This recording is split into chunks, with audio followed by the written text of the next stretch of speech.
Estimados consocios, tenemos la presencia de un notable economista, Orlando Ferreres, gran amigo, con el cual he tenido el gusto de colaborar en la Fundación Norte y Sur y también en el gobierno. Vamos a hablar un poquito de eso, porque la experiencia de Orlando, la experiencia de estabilización después de una hiperinflación, no es una experiencia que conveniente dejar de lado, sino por otro lado capitalizarla y conocerla. Es graduado en economía en la UBA y además hizo un curso en Harvard de Advanced Management, un programa. Es doctor en Economía por la UCA y ocupó la Secretaría de Coordinación y Programación en el Ministerio de Economía de la Nación. Y después se dedicó al asesoramiento de empresas y, entre otras cosas, a esto que me refería de la Fundación Norte y Sur. Este manual es un manual donde están las estadísticas principales de Argentina desde el siglo XIX. Entonces podemos ver el precio del pan en 1810, para alguno que tenga la curiosidad de saber ese tipo de datos. Este manual es especializado y es muy bueno y está disponible en nuestra biblioteca. Así que para los que son investigadores o quieren de alguna forma conocer el pasado económico argentino, esta información es fundamental. Pero Orlando no solamente ha investigado la parte cuantitativa de la economía, sino también desde el punto de vista cualitativo y tiene, como decía, una vasta experiencia en el gobierno y en el sector privado. Y últimamente se ha hecho conocido por sus comentarios sobre el tipo de cambio que produjo en el presidente una cierta reacción o urticaria, no sé qué fue. Pero digamos, en principio, la pregunta era,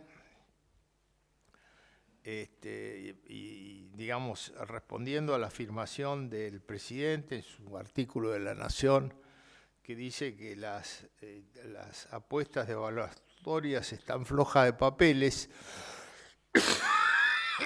la pregunta sería, ¿estamos en condiciones de saber cuál es el tipo de cambio de equilibrio hoy de la Argentina? Más allá de que hay diversidad de tipos de cambio, porque una cosa es el tipo de cambio que flota, el tipo de cambio libre, otra cosa es el tipo de cambio oficial de las exportaciones, otra cosa es el blend, que es la mezcla de tipo de cambio de exportación y tipo de cambio libre que cobran los exportadores. Y en sus estudios históricos y retrospectivos, Orlando ha determinado valores que actualizados a uno le dan cierta luz. No es la respuesta final, pero creo que es algo valedero. La pregunta entonces es, a Orlando es, ¿cómo se determina el tipo de cambio real? ¿Cuál es la forma más lógica y, digamos, técnicamente más sólida para establecerlo?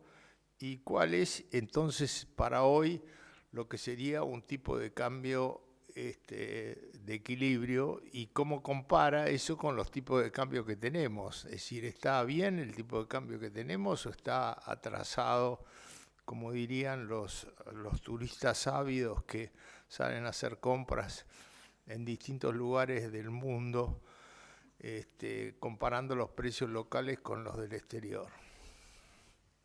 Muy bien, muchas gracias, Ludovico. Muy buena la presentación. Yo recuerdo en el 89, cuando subió Menem, convocó al grupo Bujibol para que hiciera la economía.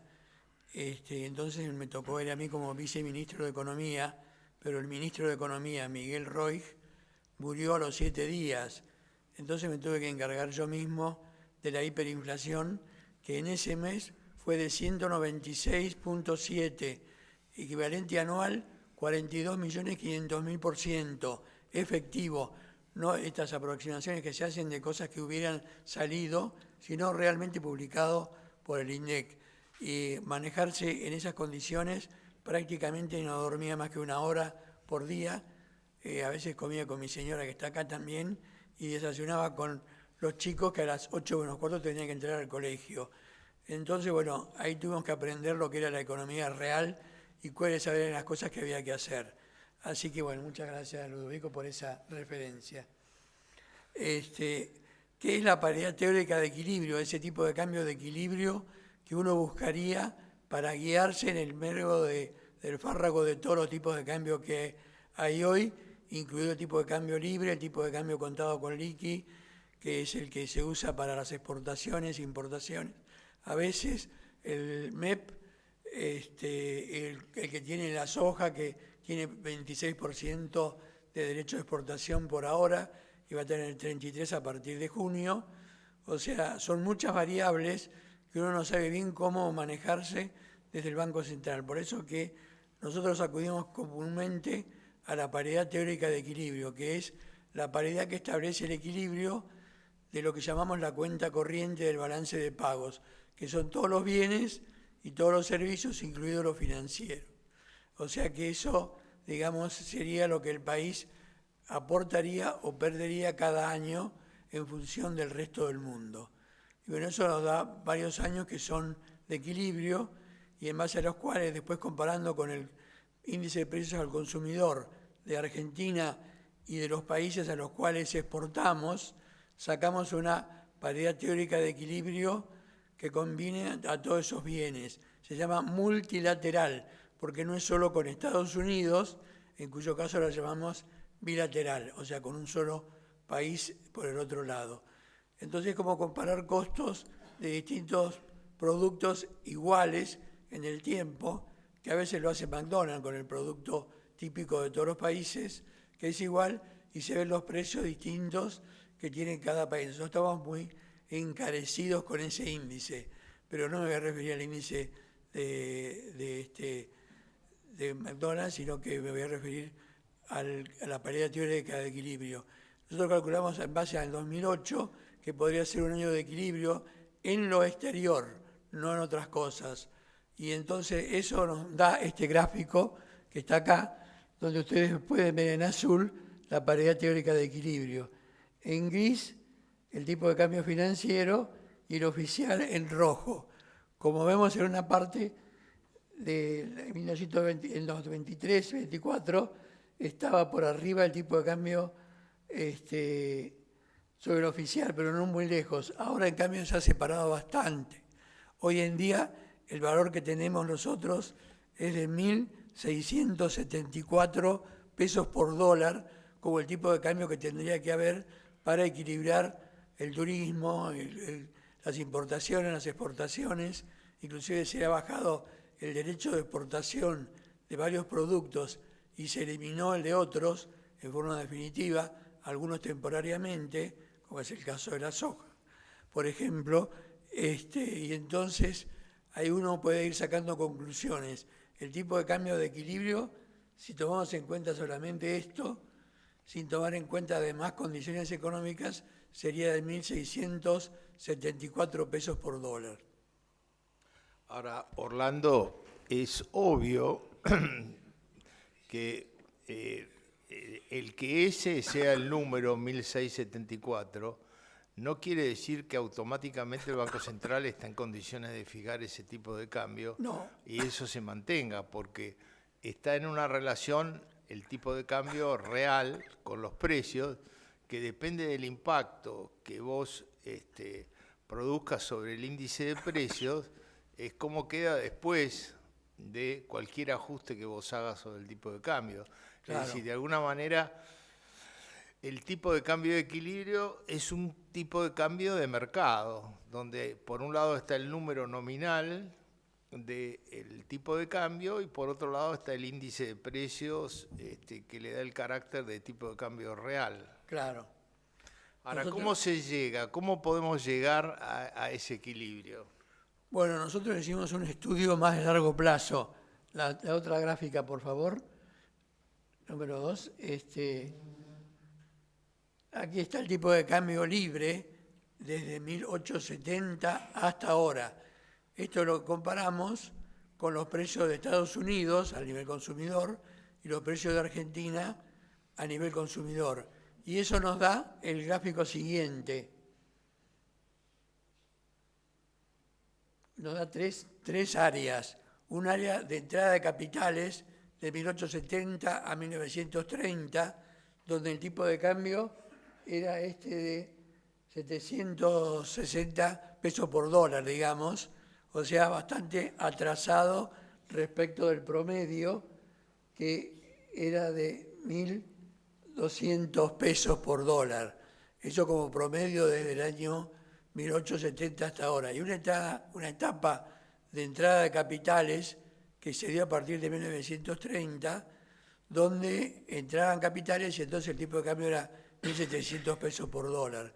Y después el promedio, que ya dijimos que nos está dando 1.200 pesos por dólar.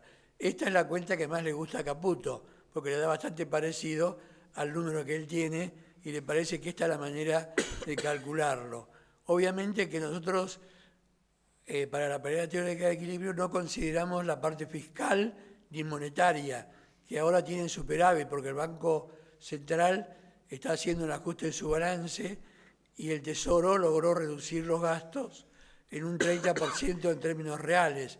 Entonces no es comparable la paridad teórica de equilibrio con la situación actual, que tiene mucho, digamos, realmente de cambio en lo fiscal, y con eso se ataca también el tema inflacionario. ¿Qué quiere decir esto? Que a medida que aumenta el salario del trabajador, que tenemos tres categorías: el privado formal, el privado informal y el sector público, el que más ha bajado es el sector privado informal, que bajó como un 30%. El salario formal bajó 4 o 5% y el del sector público bajó también, pero menos. Ahora, en los últimos meses, desde el mes de mayo, abril del año pasado, vino aumentando el salario real, con lo cual la pobreza de la cantidad de argentinos que están en la zona de pobreza pasó del 30 y pico por ciento al 54%. Y ahora, gracias a este aumento del salario real, o sea, el salario más que la inflación, bajó a 33%. O sea que hemos tenido una caída también del salario real, que mucho no se destaca por parte del gobierno, porque no atacó ese tema en forma prioritaria, sino la parte fiscal. Pero también la parte social está dando un resultado adecuado, por eso que no hay tanta contra el gobierno, que dentro de todo mantiene de alguna manera su imagen positiva bastante alta. Pero bueno, este es un tema que hay que seguirlo de cerca para ver qué pasa, porque también hay otros cambios estructurales que faltan hacer, que después los trataremos.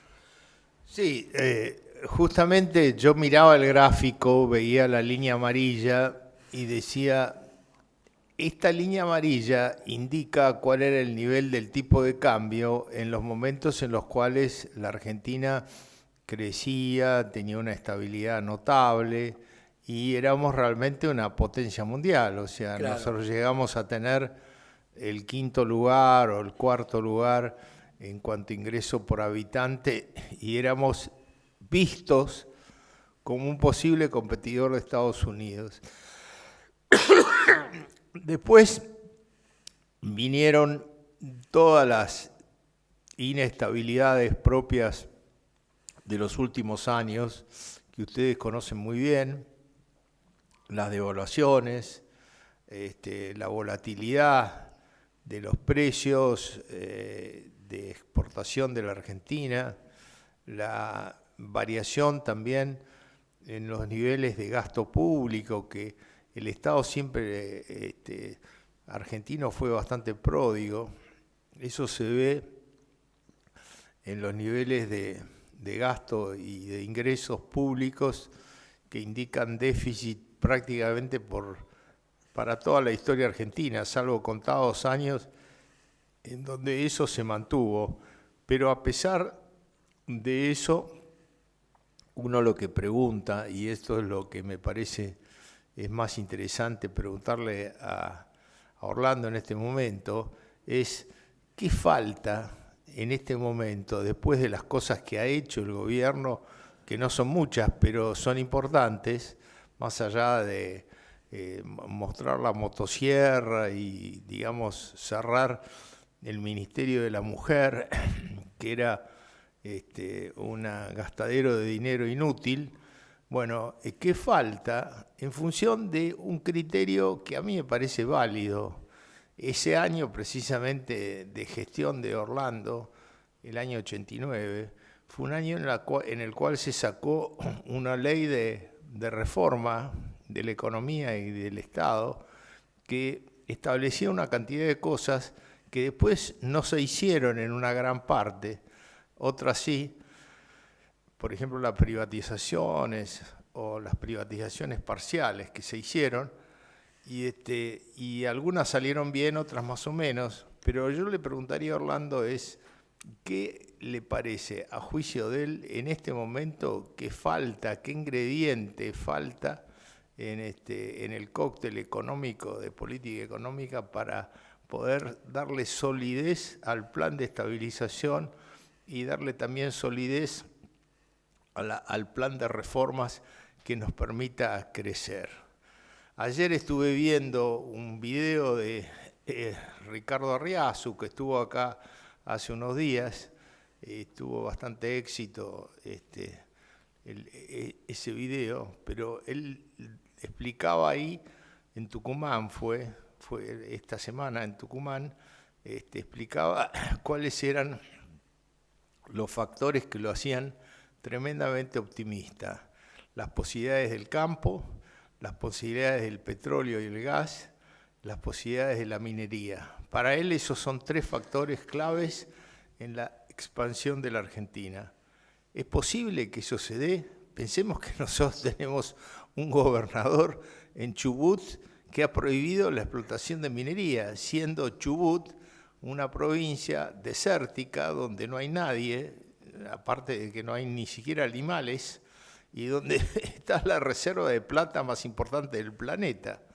Entonces uno dice, ¿podemos ser tan ignorantes? En fin, Orlando, ¿qué te parece?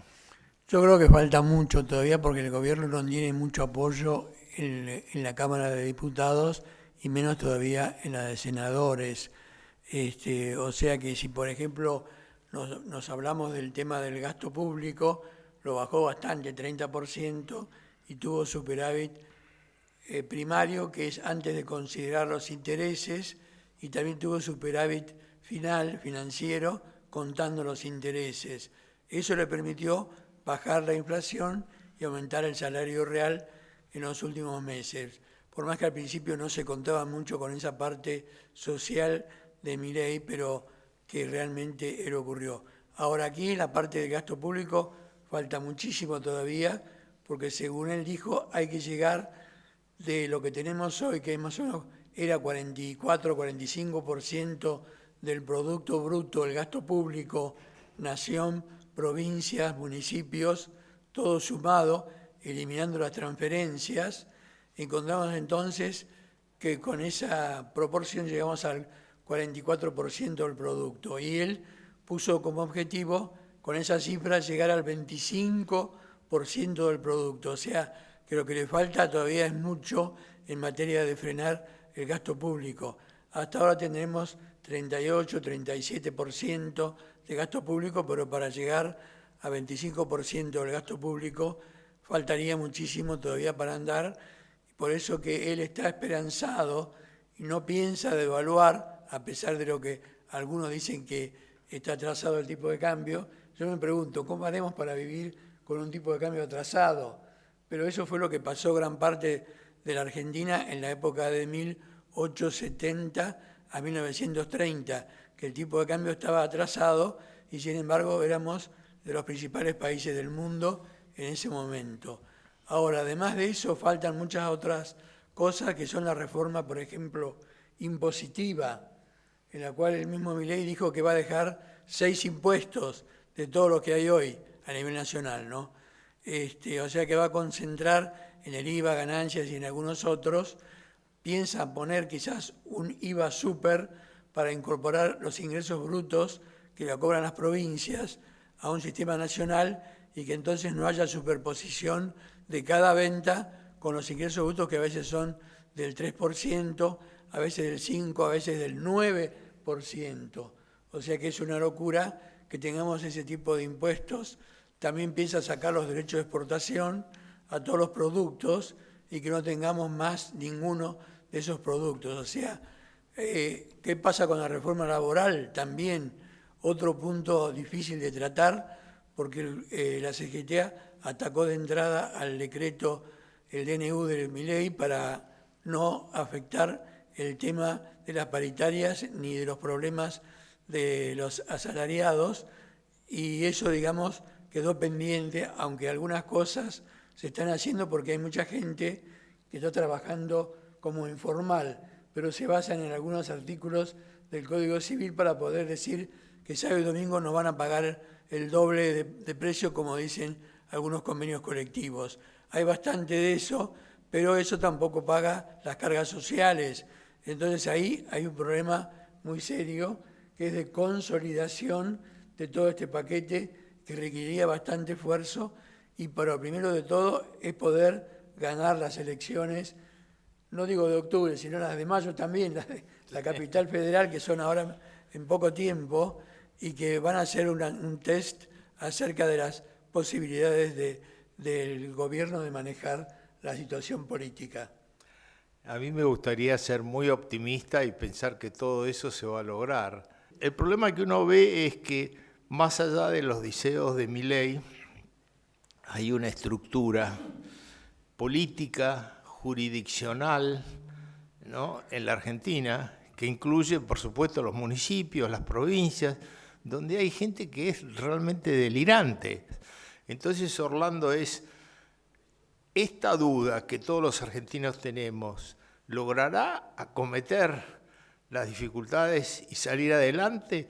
¿O digamos, su endeblez política va a terminar en una cuestión de nuevo fracaso dentro de los ya largos y extensos fracasos que hemos tenido en los últimos años en la Argentina?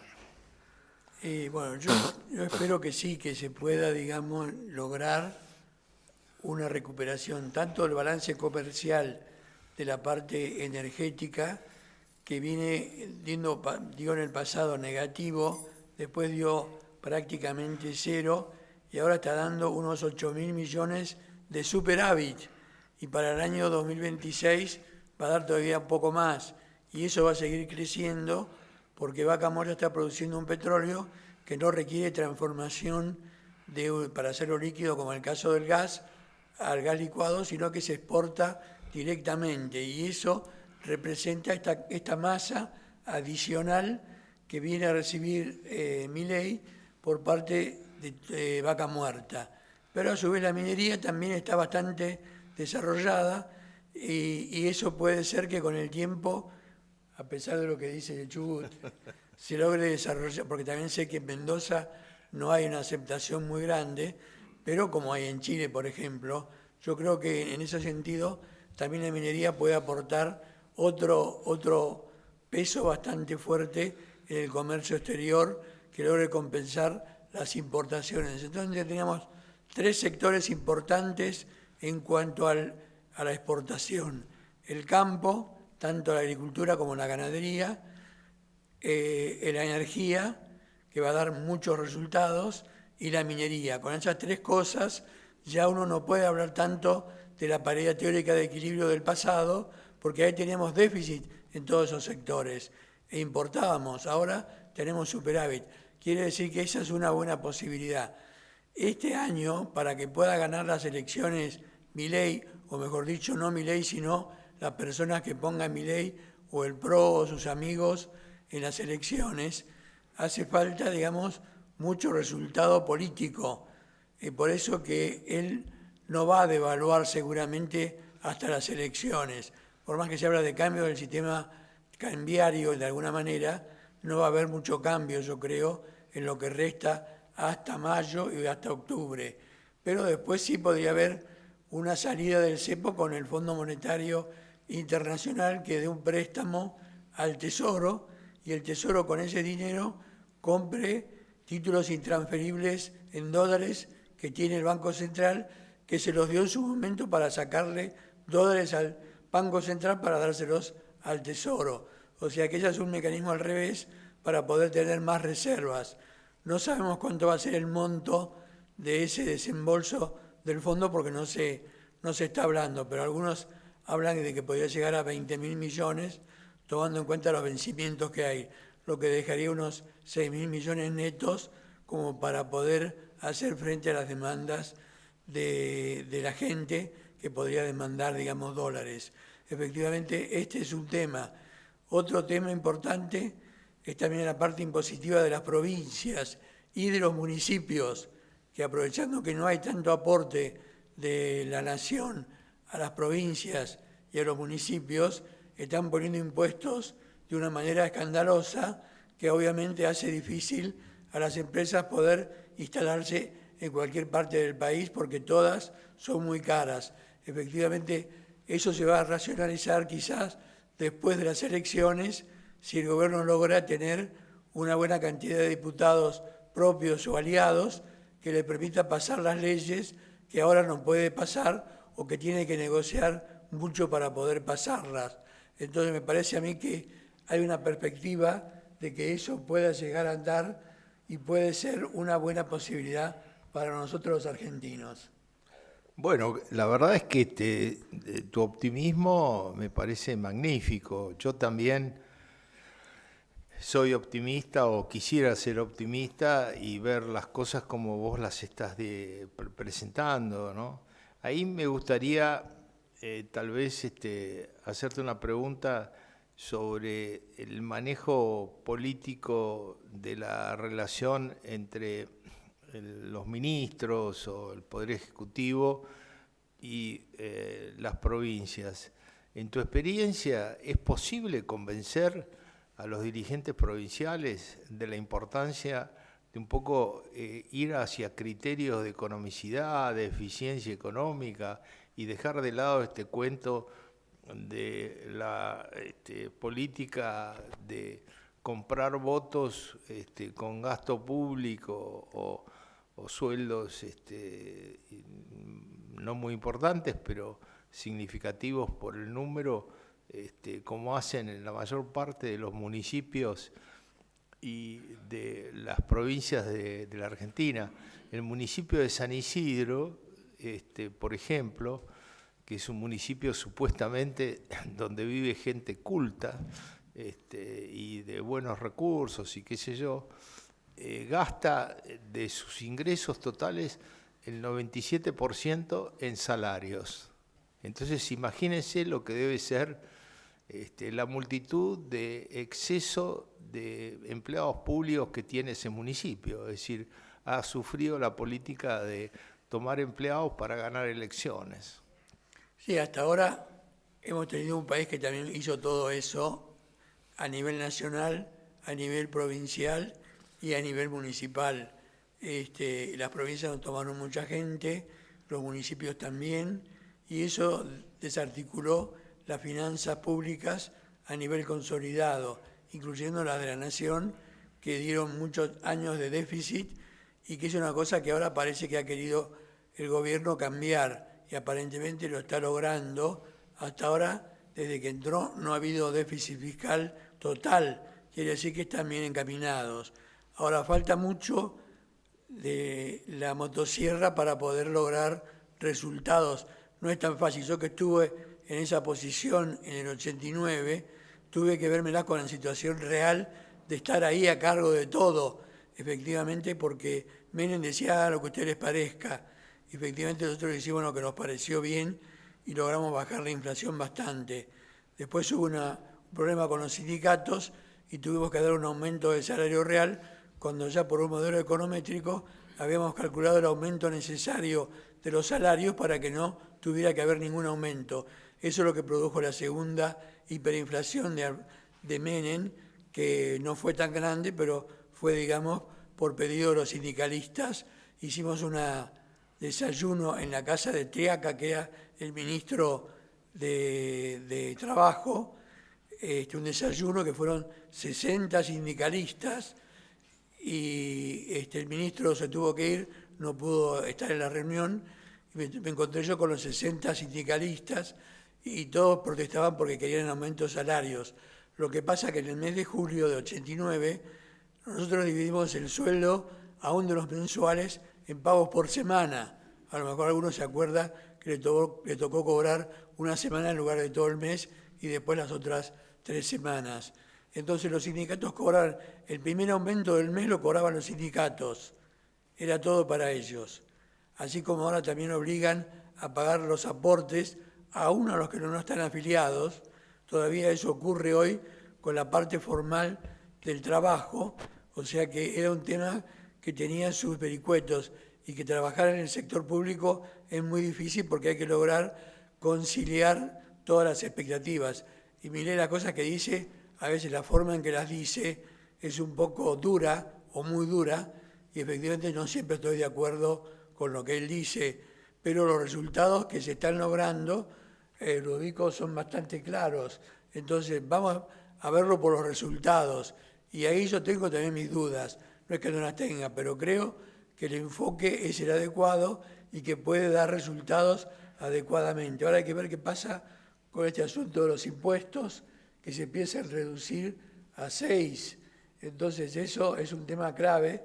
Ahora, el crecimiento económico para poder lograr un buen resultado de las elecciones, hoy sacamos en el estudio nuestro el índice de producción industrial, que durante el mes de febrero aumentó 1,3 respecto de enero. 1,3 elevado a la 12, o sea, como que ocurriera todo el año, da 16,7%. O sea, un número que no va a ocurrir en todo el año, pero sí estamos calculando que el Producto Bruto de este año va a aumentar alrededor del 5%. Puede ser 4,5, puede ser 5,5, puede ser 6, pero va a aumentar. Ya la industria lo está mostrando. Mañana vamos a sacar el equivalente del Producto Bruto Interno, que se llama Índice General de Actividad, que entendemos va a dar más o menos el mismo resultado que la parte de producción industrial. La inversión aumentó 11% respecto entre el cuarto trimestre del 2024 y el cuarto trimestre del 2023. O sea que está teniendo una recuperación bastante buena y que eso esperamos que la gente lo pueda tolerar para poder votar en las elecciones a favor de La Libertad Avanza y que ésta tenga los suficientes diputados y senadores como para poder atravesar el Congreso sin tantas dificultades como tuvo hasta ahora. Bueno, Orlando, ¿qué te parece? Yo te hago una última pregunta y después abrimos el diálogo con la gente. ¿Te parece bien? Me parece bien. Bueno, mi última pregunta sería esta. En la tradición de los políticos, además de nombrar empleados públicos inútiles, de hacer, por supuesto, sus picardías cobrando coimas y otro tipo de cosas parecidas, también está el permanente, sobre todo en el peronismo, el permanente deseo de hacer como, digamos, grandes expropiaciones indirectas a través de distintas maniobras. La devaluación, una devaluación fuerte, en definitiva, es una forma de expropiación. También ha habido innumerables proyectos o propuestas, algunas concretadas, de expropiaciones. Me acuerdo, por ejemplo, una que yo resistí lo que pude dentro del gobierno, pero igual se concretó, que se llamó Plan Bonex, que fue la forma compulsiva de cambiarle a la gente su depósito en pesos en el banco por un bono público que valía en ese momento 45%. Es decir, la expropiación de un saque del 50% del valor patrimonial del depósito. Eso está siempre flotando, es decir, acá los creativos, los economistas creativos, que están cerca del peronismo y de los políticos, están siempre pensando cómo solucionar mágicamente los problemas argentinos a través de grandes expropiaciones. Como resultado de eso, la gente tiene una actitud muy pesimista y está muy cautelosa en cuanto a sus inversiones y tiene una gran parte de sus inversiones en el exterior. Yo no tengo presente en este momento la última cifra, pero creo que tenemos nosotros los argentinos cerca de 200.000 Más. Bueno, te iba a preguntar, primero, si vos ves alguna posibilidad o has escuchado, digamos, algún creacionista que haya elaborado alguna forma de expropiación directa o indirecta para esta etapa, y en segundo lugar, ¿cuánto es lo que nosotros tenemos en inversiones afuera? Porque si bien es cierto que el tipo de cambio, como marcaba la línea amarilla de Orlando, en un momento de crecimiento de la Argentina, de expansión, debería bajar, es decir, todo tendría que ser más caro en dólares, que eso fue lo que que atrajo a la gran masa de población que vino como inmigrante a la Argentina, porque en la Argentina se ganaba muy bien. Venían, trabajaban unos meses y volvían a Europa y ¿cómo que se llama? Y con eso vivían durante el año. Hay muchos ejemplos de eso. Por ejemplo, yo soy devoto de un santo que se llama Padre Pío de Petralcina. Él, de chico, vivió el viaje del padre a la Argentina a trabajar en forma transitoria y después volver. Y en sus memorias refiere esa etapa como una etapa, digamos, de angustia y de sentir la ausencia del padre de una manera marcada, pero bueno, después Dios lo compensó con otras cosas. En definitiva, y ya me estoy perdiendo porque no sé en dónde estaba, espero que el Padre Pío me ayude para ubicar exactamente la pregunta.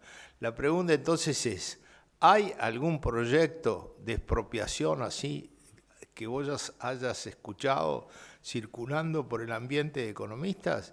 En segundo lugar, la segunda pregunta sería, ¿cómo se llama? Bueno, me olvidé la segunda pregunta. ¿Cuántos ahorros hay afuera? Muchas gracias. Bueno, el ahorro que está afuera a veces depende de los cálculos del Banco Central, que establece una diferencia sobre lo que es inversión de argentinos en el exterior, que eso es lo que nos da estos 200.000 millones de dólares que estarían afuera del país. Pero hay mucho que sale a través del comercio, o porque se pone más barata la exportación de lo que es, o porque se pone más cara la importación de lo que es. Eso en muchas épocas en que hubo diferencias grandes de precio con el tipo de cambio libre, era muy grande. Entonces, ese monto está alrededor de los 500.000 millones de dólares. Es más o menos como un producto bruto de la Argentina entero que está en el exterior. Evidentemente esa plata no va a reingresar de inmediato. A lo mejor alguien puede ser que sí, como ocurrió en este blanqueo, que le dio un poco de fondos al Banco Central en estos últimos meses, aunque ahora ya se apagó ese foco de dólares que vino con el blanqueo, que fue importante porque esta vez sí tuvo que traerse los dólares del exterior, no como el blanqueo de Macri, en el cual uno decía lo que tenía en el exterior, pero no tenía que traerlo para nada a la Argentina. Fue más grande, pero no tuvo tanto resultado en materia de dólares.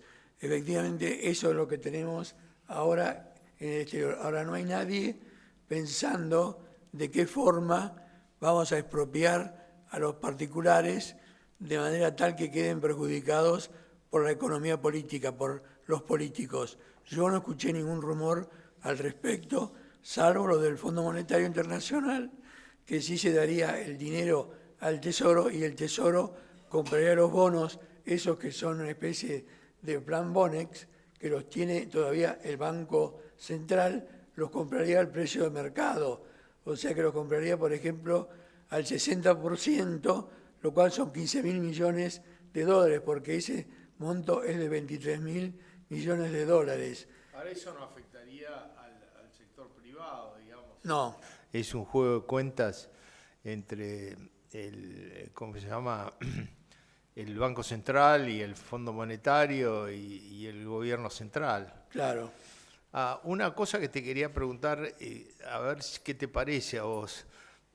Si bien es cierto que, digamos, especular sobre el futuro siempre es fácil, primero, si toda esa masa de dólares que está en el exterior o en parte en el exterior, pero que es muy significativa, la tomamos en la contabilidad en relación a la deuda, la posición de la Argentina es acreedora, es increíble.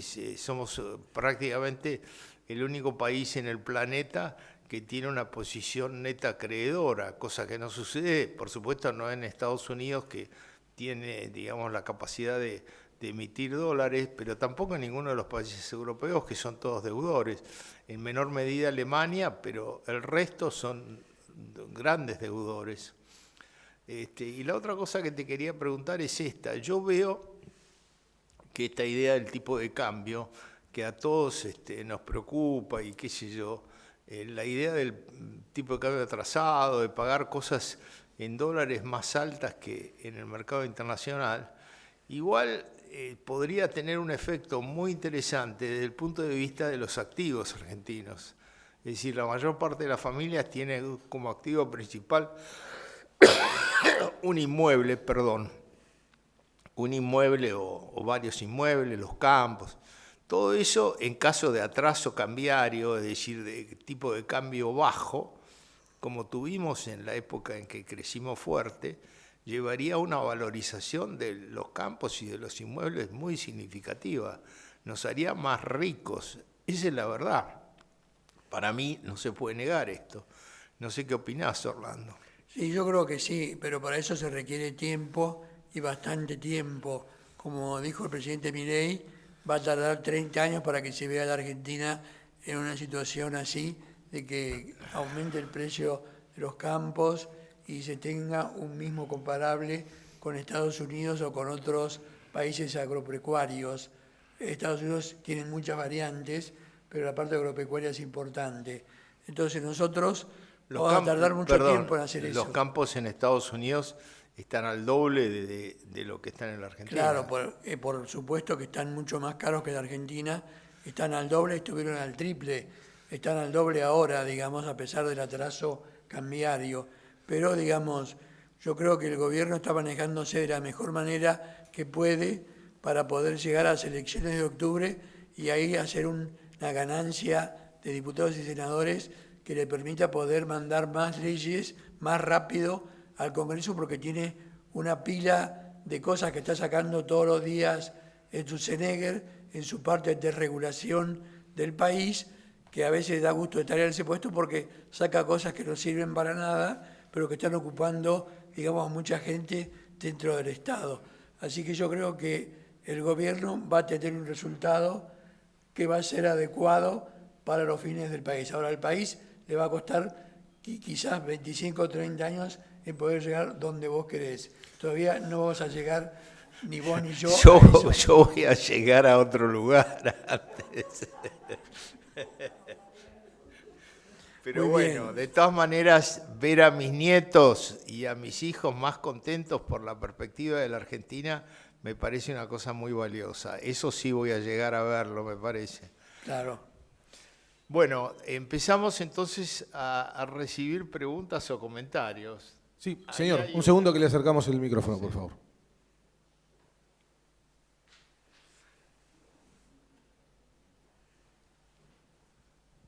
Muchas gracias, muy interesante todo lo que han hablado. Yo tengo dos inquietudes. Una es un poco trillada, que es el tema de las retenciones agropecuarias. Y el gobierno ya ha anunciado hasta el cansancio que no le parece una buena cosa y que trataría de bajarlas por lo menos y eventualmente eliminarlas. Pero claro, pareciera que la realidad no le juega a favor y entonces las mantiene básicamente. Y supongo yo que hasta después de elecciones y que las cosas se aclaren un poco más, no veo, por eso quería saber cuál es la opinión de ustedes al respecto. Y la otra es un poco un tema más a largo plazo. Creo que todas estas cosas que estamos hablando, en fondo es muy importante el tema de la educación. Y hay cosas funcionando en el buen sentido allí. Yo sí, tengo conocimiento que Orlando Ferreres está en un proyecto de unos colegios en Barracas, Buen Consejo sí, y Cruz del Sur. Entonces quería decirnos en dos palabras de qué se trata eso. Así que si me pueden contestar, agradezco. ¿Cómo no? Bueno, dentro de las acciones que hacemos los economistas, a veces hay algunas, como se pide en otros países, que uno tenga una función social adecuada. Yo fui presidente de la Fundación Pro Salud en Pilar, cuando vivía cerca de Pilar, para el Hospital Austral. Le damos dinero haciendo partidos de golf y otras reuniones que obteníamos dinero de la gente para poder brindarle servicio a la gente que no podía pagar el hospital y que tenía pocos recursos.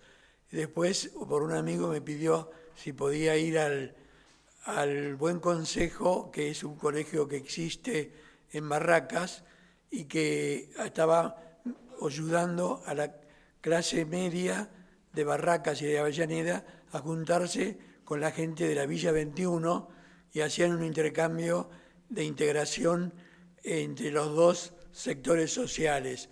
Yo le dije que no porque estaba con lo del Hospital Austral, pero después me mudé para Buenos Aires y ahí fui a una reunión donde la directora me había llamado para que fuera padrino de una de las chicas que iban al colegio. Y me reuní con la mamá, con el papá y con los hermanos y con la chiquita, y le dije que yo le iba a pagar la educación de la chiquita, y ella me dijo, sí, pero recuerde que tiene que ir al secundario, o sea que todavía le falta mucho para pagar, no es solamente de este año. No, por supuesto.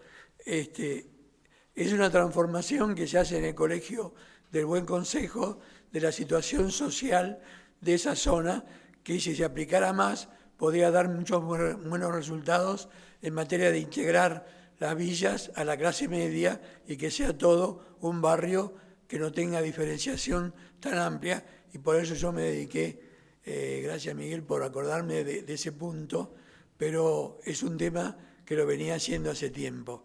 ¿Y la segunda pregunta cuál era?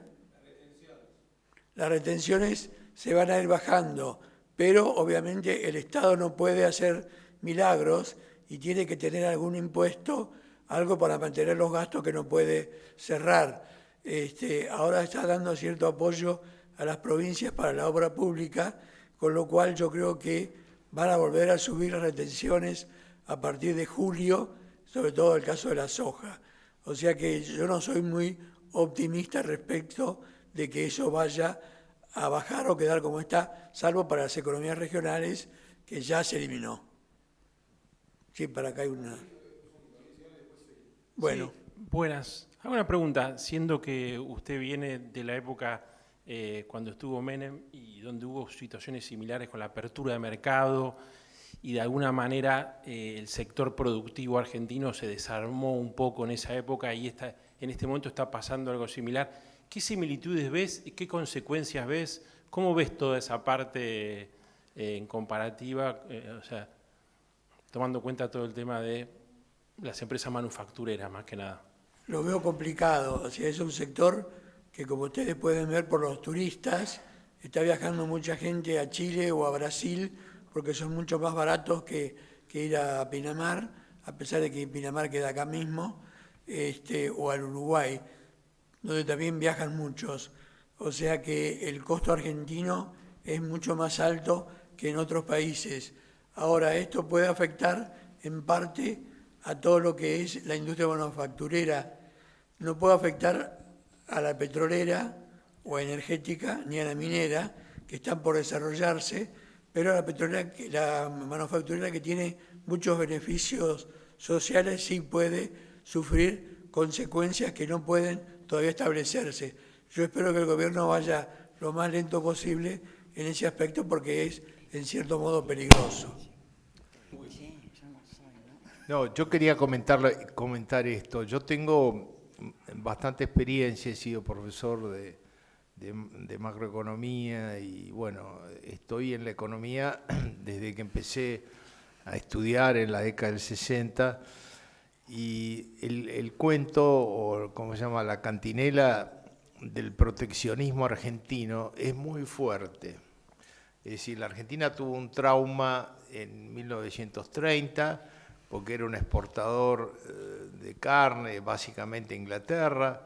Inglaterra lo excluyó del Commonwealth y hubo que renegociar esa situación, y la Argentina tuvo dificultades. Salió adelante. En pocos años, la buena gestión de la economía argentina hizo que para el año 33, 34, ya estaba recuperada y estaba en condiciones de competir. Pero el proteccionismo quedó flotando, le gusta al peronismo, le gusta al radicalismo, y entonces hubo, digamos, toda una corriente proteccionista que todavía está presente. Ustedes saben que hay un régimen especial en Tierra del Fuego. Yo fui perito en un juicio y tuve que estudiar ese régimen. Ese régimen le ha costado a la Argentina como mínimo 10.000 millones de dólares. Imagínense las cosas que se podrían haber hecho en Tierra del Fuego con 10.000 millones de dólares, en lugar de regalárselo a los empresarios, los 2 o 3 empresarios que han puesto ahí armadurías de artículos electrónicos que importan desarmados, los arman acá y después lo venden 30, 40, 50% por encima del precio de mercado internacional. Eso alguna vez se tiene que terminar, porque yo sé que ese señor, Chernahovsky creo que se llama, más algunos otros empresarios, la gente de BGH, etcétera, tienen muy buenas relaciones fluidas con los políticos, pero hay una cosa que es el interés superior del país. Y lamentablemente la economía de mercado es competencia, es adecuación, es baja de costos. Para recibir los beneficios de la economía de mercado hay que competir. Y eso es algo que tradicionalmente no nos gustó. Los militares siempre han sido un poco proteccionistas, porque parece tener un sentido patriótico más profundo el proteccionismo con respecto a la competencia, pero en definitiva, por el bien del país, yo creo que hay que terminar con el proteccionismo extremo. Gracias.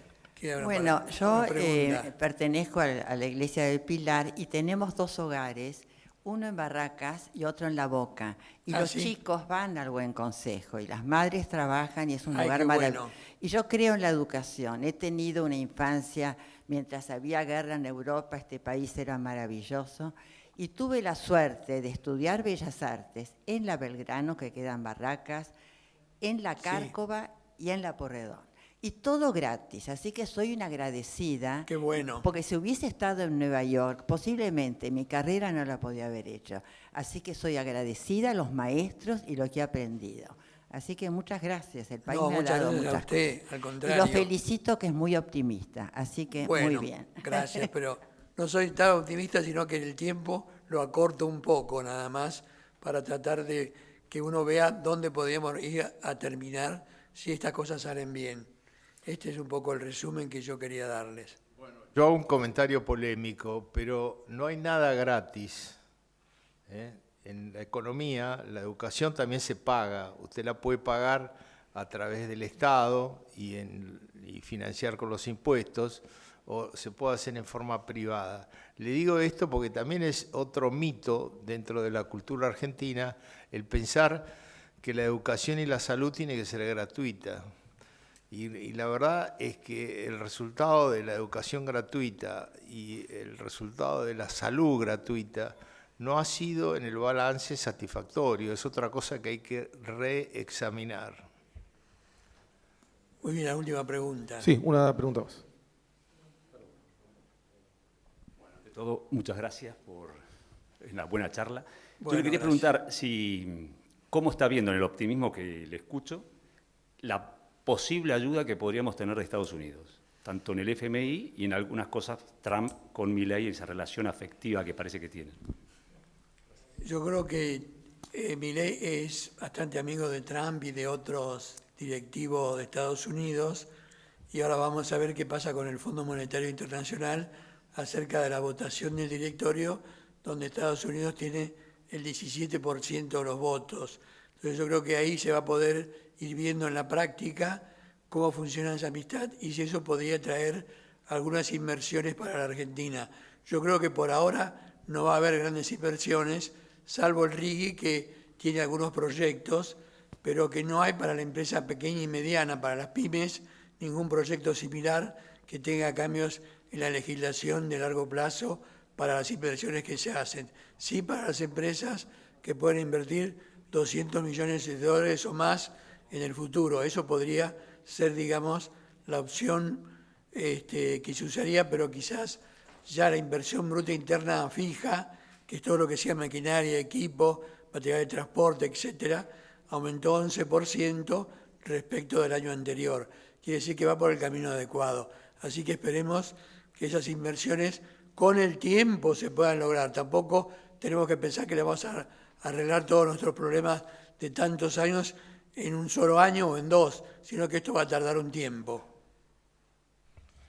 Bueno, quiero agradecerte especialmente, Orlando, por magnífica diálogo, conferencia que hemos tenido hoy, y bueno, agradecerle a ustedes también su presencia e invitarlos a tomar una copa y charlar un poco más con Orlando. Muchas gracias. Gracias.